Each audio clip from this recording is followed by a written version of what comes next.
Hello, hello, and welcome to another episode of Glorious Life on Wheels. Boy, oh boy, did I stir up a hornet's nest or what with the last video that I uploaded about tariffs.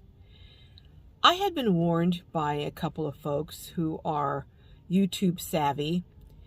Carol, don't do these videos. It's going to cause a problem for you, and people will unsubscribe from your channel. Well, let me just say this. There are certain groups that I feel an affinity towards. And while I may not be a big advocate with a national platform, I do feel a need, to the best of my ability, to advocate for these groups.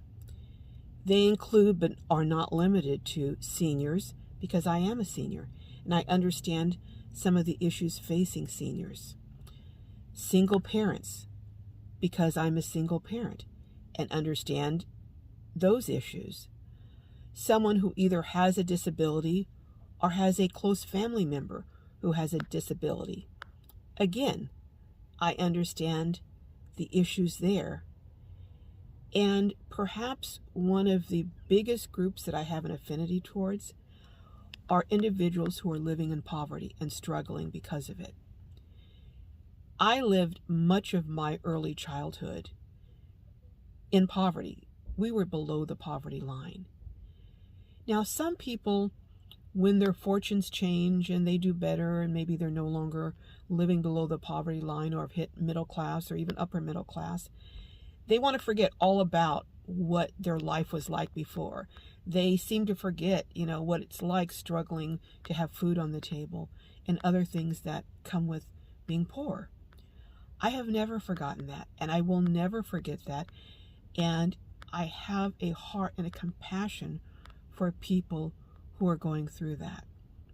Let me tell you something.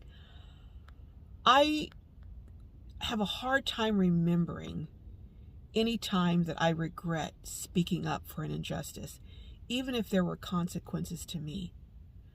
But I have vivid, and I mean vivid, recollections of times that I failed to speak up, and I did not.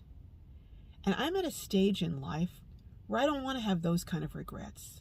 I don't want to have a regret from failing to address something or speak up about what I think will be an injustice or may be an injustice. I just don't want to carry around those burdens at this stage in my life. So I went ahead and I did the video that I aired on tariffs, and I'm going to do another video on Project 2025 because I think that it is going to have a devastating impact if not all of them, but even some of those proposals are implemented. And based on certain things happening, I see that some of those proposals may very well be implemented. But I'll go into more of that in my upcoming video on Project 2025. In this video, I'm going to go over and address some of the comments from disgruntled viewers, or I guess farmer viewers in a few cases, and I'm going to talk about their statements and how I feel about them. But let me just say this also. There are about 3 or 4 characteristics that I really admire in people. And so I try to integrate those characteristics into my actions, into my behavior, and into the person that I am.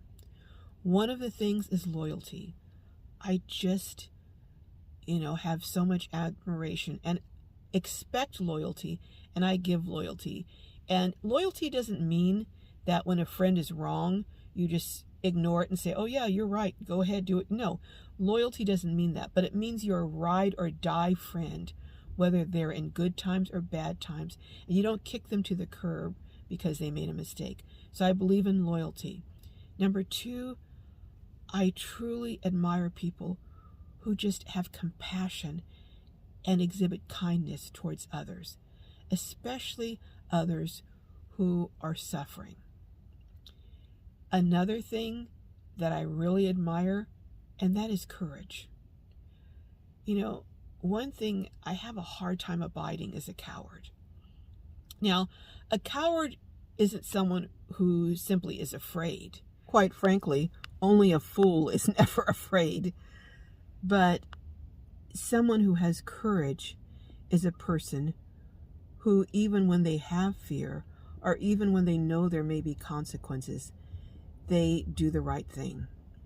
And I think in this instance, speaking up and talking about the tariffs and Project 2025 and how it may hurt some individuals, particularly in the groups that I care most about, I think it was incumbent upon me to speak up.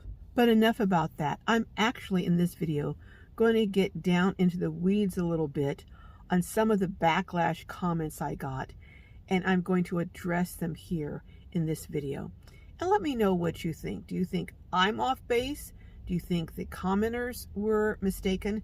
I think they're misguided, but let me know in the comments what you think. The first comment I'm going to address is someone who apparently has been watching me for quite a while.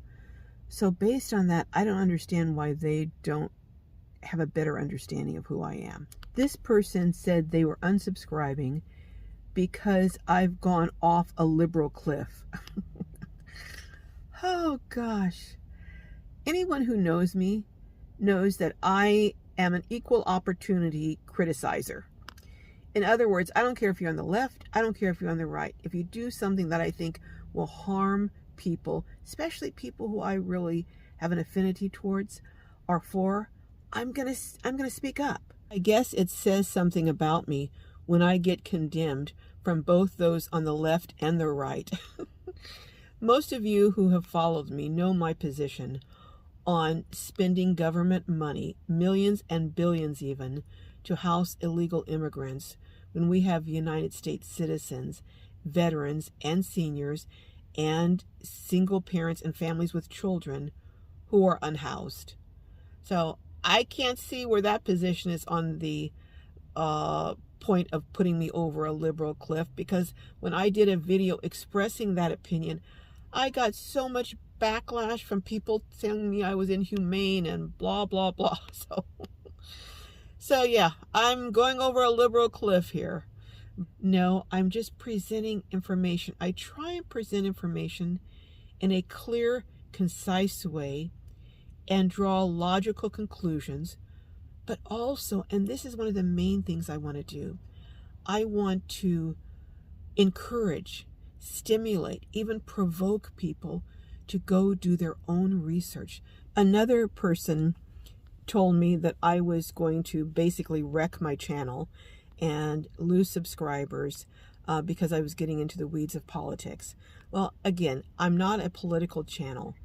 There are, however, some social issues and things that come up that I feel compelled to speak on. I especially feel a duty to speak on issues that I believe will impact my viewers.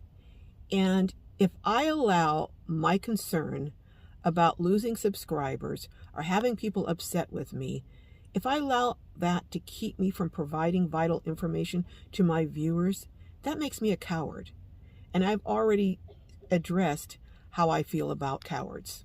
Another thing that was included in that last comment was that I draw some imaginary or arbitrary kind of line in the sand that people can't cross or they'll get blocked. No, what I do is set boundaries. And the boundaries are not that you have to agree with me. The boundaries aren't that I'll block you if you disagree with me.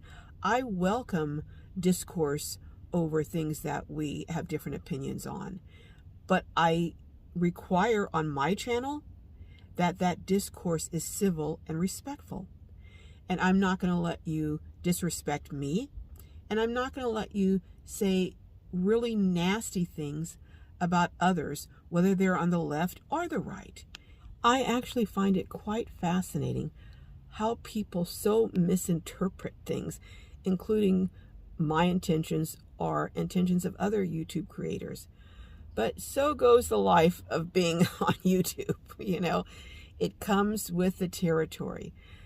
But get ready, or I'm going to get ready and buckle up my seatbelt, because I know there's going to be a barrage on the next video that I'm going to air. And that is going to be on Project 2025, which I think is dangerous. And I think is going to be devastating to so many people, especially people who are the most vulnerable among us. I have so many people who have commented saying, oh, Project 2025 is just a group of people who got together with proposals and suggestions, but they're never going to be implemented. Well, I'm going to tell you some things that have caused me to be concerned that some of the proposals in 2025 project will be implemented. I love you all, and I hope your journeys are filled with joy and blessings. Sending you my love until the next time.